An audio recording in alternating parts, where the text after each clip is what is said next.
গ্রামটির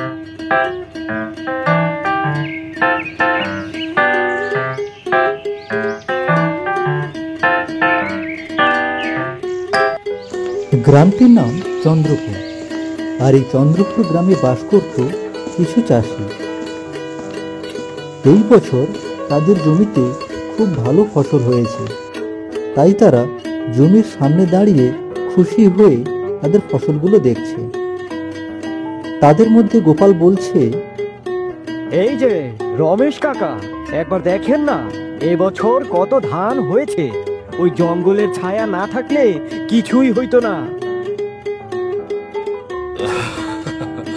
সত্যি গোপাল, এই গাছপালার জন্যই তো এখনো আমরা শ্বাস নিতে পারি।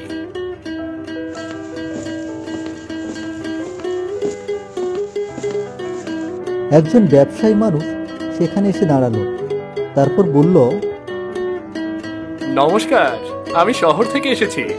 আপনাদের গ্রামটা খুবই সুন্দর, আর এই জঙ্গলটা তো এক কথাই স্বর্গ।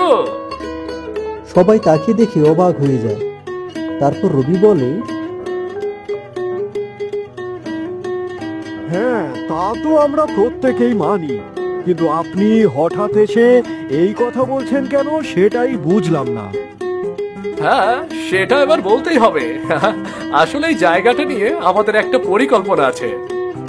কি পরিকল্পনা? আধুনিক টাউনশিপ, হসপিটাল, স্কুল, মার্কেট, পাকা রাস্তা, আর আপনাদের জন্য মোটা টাকা। এই জঙ্গলের একটু জায়গা যদি দিতেন আপনারা, তাহলে বদলে যাবে আমাদের সকলের জীবন। জীবন গড়তে গাছ কাটতে হবে, এই কথা আপনি কোন বইয়ে পড়েছেন জনাব? মানে?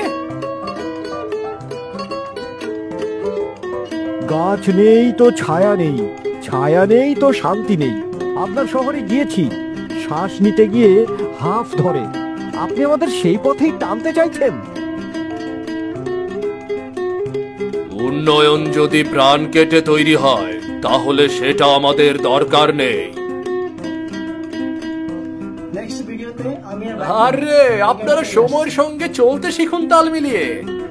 আজ আমাদের জায়গা না দিলে কাল সরকার নিয়ে নেবে। আমি শুধু সুযোগ দিতে এসেছি, সুযোগ।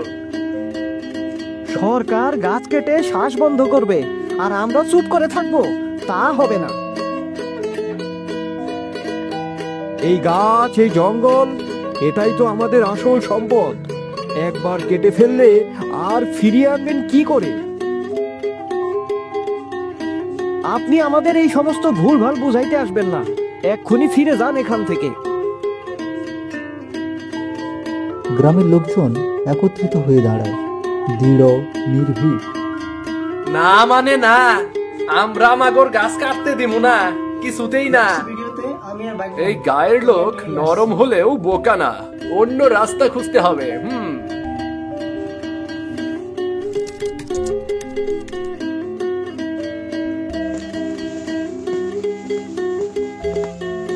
এই ঘটনার পরেই 4-5 দিন কেটে যায়।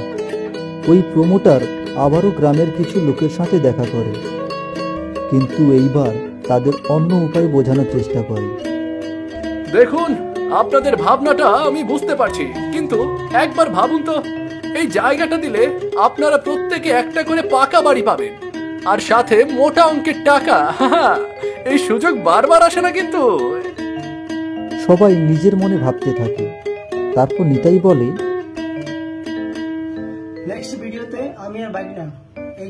আমরা গরিব মানুষ প্রমোটার বাবু, এতগুলা টাকা আর একটা পাকা বাড়ি দেবেন বলছেন? না না বাবা, আমি তো রাজি। তুই কি বলছিস রে নিতাই? কাল পর্যন্ত তুই তো বলছিলি গাছ না কাটা উচিত। সময় বদলায় রবি, চোখে টাকা দেখার পর মায়া লাগে না রে। গাছ ছাড়া বাঁচা যায় না, এসব বইয়ে লেখা কথা। পেটের টানে বাঁচতে হয় ভাই, পেটের টানে বাঁচতে হয়। তাই তো বলি, এই গাছ, পাখি, এই হরিণ নিয়ে, এদের নিয়ে কতদিন বাঁচবো। টাকা থাকলে শহরে চিকিৎসা হবে, ছেলের স্কুল হবে, চারজন চুপচাপ শুনছে, চোখে ধোঁয়াশা আর রাগের মিশ্র ছায়া। হঠাৎ বকুল মুখ তুলে গর্জে ওঠে। তাহলে ঠিক তোমরা সবাই বিক্রি হয়ে গেলে? এই গাছগুলো আমাদের শ্বাস, এই জন্তুগুলো আমাদের প্রতিবেশী। তোমরা এতটা নিষ্ঠুর কবে হলে? একটা গাছ কাটা মানে শুধু কাঠ নয়, একটা জীবন কাটা। এই জঙ্গল না থাকলে বৃষ্টি হবে না, ফসলও হবে না। বৃষ্টি হলে কি পেট ভরে? চাকরি নেই, টাকা নেই, এই সব গাছের প্রেমে পড়ে থাকলে কিচ্ছুটি হবে না।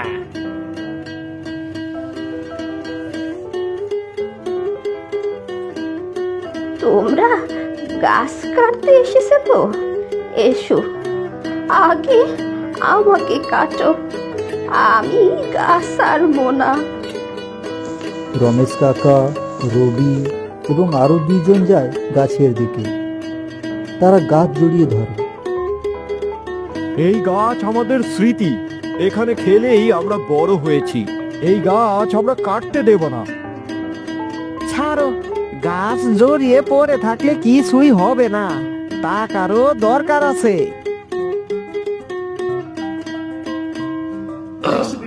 তোমরা মানুষ না, টাকার জন্য নিজের শেকড় কেটে ফেলছো তোমরা।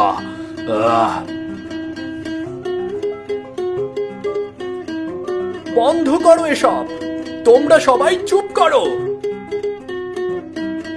সবার দৃষ্টি ঘুরে যায় বাচ্চাটার দিকে। সবাই তাকিয়ে থাকে আর্যয়ের দিকে। মাটির রাস্তার পাশে দাঁড়িয়ে থাকা সেই ছোট্ট ছেলেটা তখন বলছে, তোমরা চাও গাছ কাটা হোক, তাই তো? তোমাদের শুধু টাকাই দরকার, তাই না? হ্যাঁ, টাকা না থাকলে কি খাবো? ভালো জীবন কিভাবে পাবো? ঠিক বলেছো কাকু, ভালো জীবন কিভাবে পাবে? কিন্তু চাষটা কি টাকায় হয়?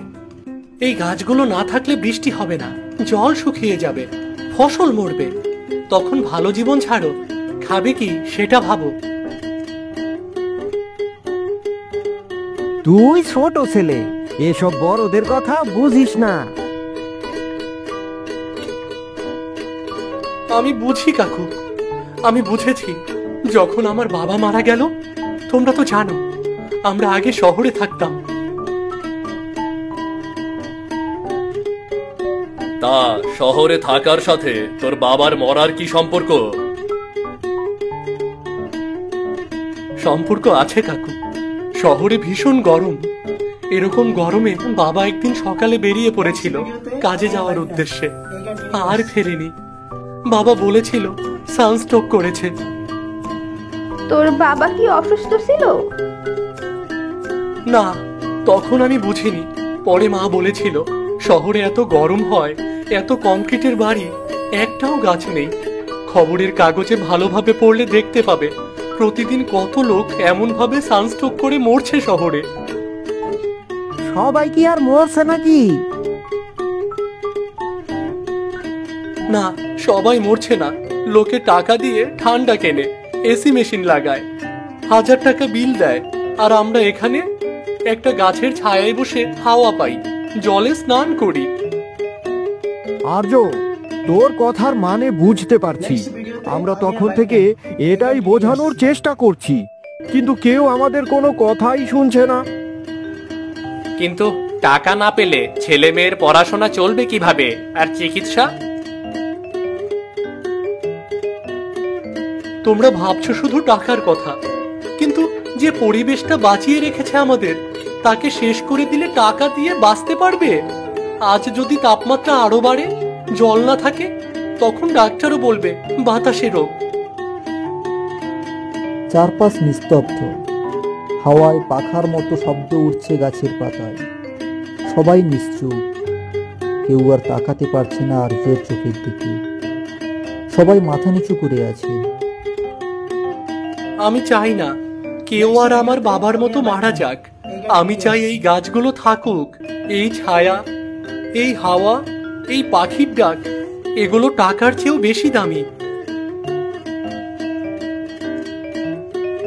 না বাবু, আমরা এই গাছ কাটতে দেব না।